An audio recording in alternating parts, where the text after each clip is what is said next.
자, 오늘 11시에 나온 기사인데 사실 앞부분 내용들은 이미 다 알고 있는 내용이어서 뒤로 좀 패스해서 볼게요.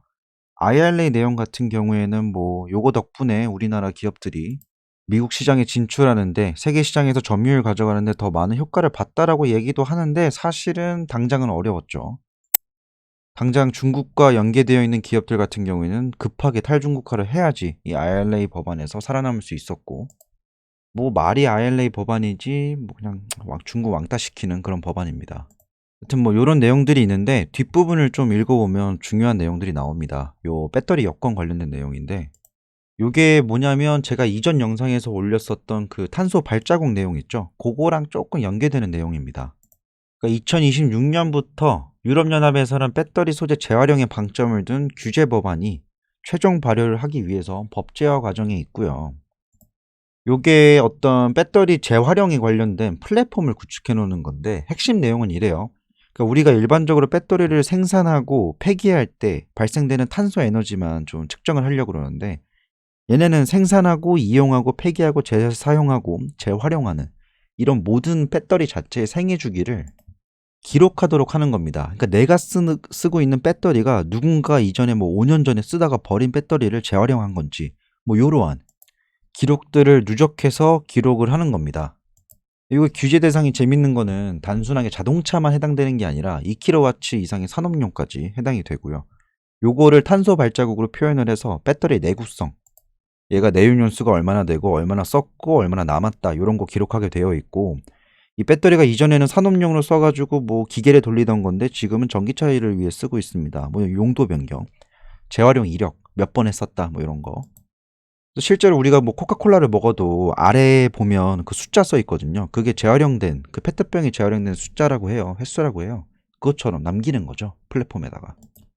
근데 여기서 조금 압박감이 오는 건 뭐냐면 2025년부터는 코발트와 구리, 납, 니켈의 90%를 재활용해야 되는 거고, 리튬의 30%, 35% 이상의 재활용 원료를 사용해야 됩니다. 그리고 2030년대는 이 비율을 더 높여요. 그래서 95%, 75%로 리튬을 거의 2배 이상 재활용을 의무화시키는 거죠.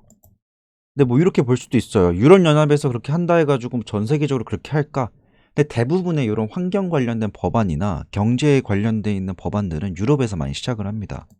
현재로서는 무역, 금융, 환, 그리고 뭐 국방 관련된 어떤 제도들은 미국에서 많이 시작이 되는데, 이런 환경 관련된 이슈들은 유럽에서 많이 시작이 되고, 기술적 윤리, 지속가능 경영 이러한 기준들이 유럽에서 많이 시작이 돼요. 그래서 요거는 결국에 전 세계적으로 퍼져나갈 거고, 미국이 얘네보다 더 까다롭게 만들면 만들었지 이거보다 더 느슨하게 만들 일은 별로 없을 것 같습니다.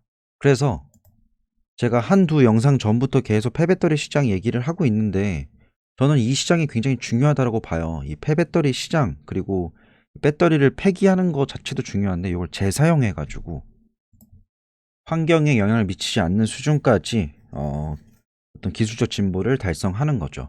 이게 특히나 이 전기차 시장, 배터리 시장은 그럴 수밖에 없는 분위기인 게, 배터리 시장을 밀어주고 전기차 시장을 밀어준 게 결국에는 환경 이슈였거든요.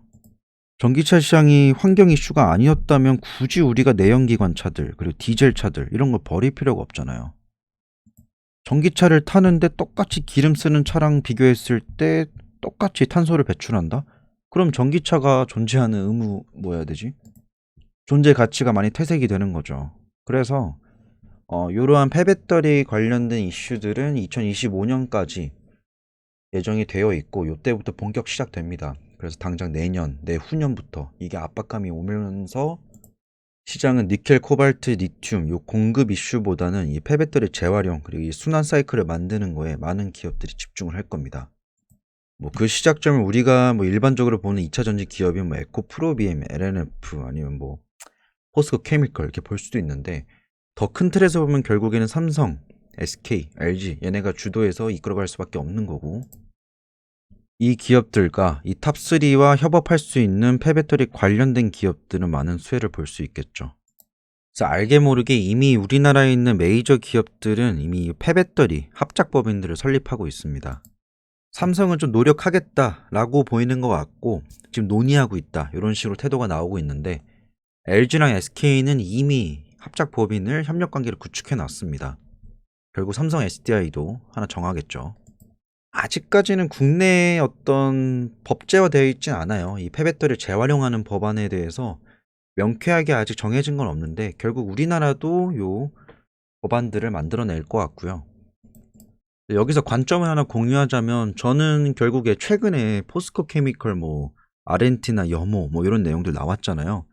그러면 이 영상 이전에서 말했던 건데 순환 사이클의 시작점이 결국에는 원자재를 가져와서 이거를 전구체로 만들고 그리고 양극재로 만들고 음극재로 만들고 그리고 최종 배터리로 생산을 해서 이걸 전기차에 끼워 넣는 건데 지금까지의 시장은 그 시작점부터 끝까지 가는 그 한 방향으로 흐르는 그런 사이클에만 집중을 했다면 결국엔 요거를 한 바퀴 순환할 수 있는 폐배터리 시장이 중요한 것 같고요. 제가 시점을 2025년으로 잡는 것도 결국에 유럽연합에서는 2025년부터 요거를 본격 추진을 할 거고 26년, 27년 향후 지나면 지날수록 요 기준 자체는 엄격해질 거기 때문에 뭐 당장 엄청 급한 건 아니에요. 물론 당장 엄청 급한 건 아니지만 못해도 2023년, 그러니까 내년 말 혹은 2024년까지는 어느 정도의 폐배터리 재활용 관련돼 있는 기술력들을 각 기업들은 보유해야지 살아남을 수 있을 것 같습니다. 뭐 당장은 다른 이슈들에 많은 관심이 있겠지만 이 폐배터리 시장 굉장히 중요할 것 같고요. 이 전기차 시장의 존재의 의미에 대해서 다시 되돌이켜 생각을 해보면 이 폐배터리 재활용 쪽이 무조건 필요한 분야지 않나 싶습니다. 오늘의 영상 여기까지입니다.